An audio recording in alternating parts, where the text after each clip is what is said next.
Ikinagalak ng mga Apaliteño ang pagpapasinaya ni Governor Dennis Delta Pineda sa bagong gawang daan sa Barangay Sampaloc. Pinasbasan at binuksan na ang 855 metrong sukat ng konkretong daan. Kabilang na ang Line Canal na proyekto ng pamahalaang panlalawigan ng Pampanga sa nasabing barangay. Kompleto na po yung dalan tamo. Eta na po problema kingal po kanyan.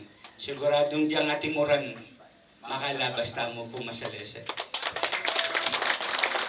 So, na naman po yung pamangailangan na po yung Barangay Sampaloc at imbalan na palit. Basta pa sabi yung mupo ka na ako. Ego po may ka. Maragol ko po utang na loob kayo imbalan na palit. Kaya kung na naman po yung request yun, sigurado pong hindi nang ko pong aksyon. Salamat po kayo.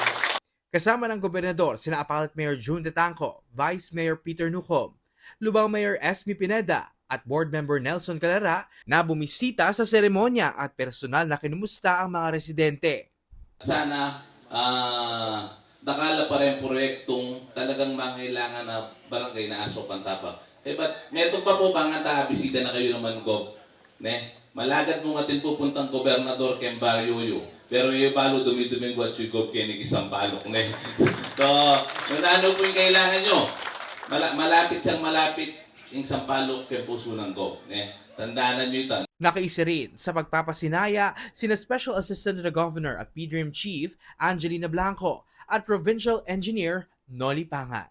Para sa Balita Pampanga, Gerald Glutton.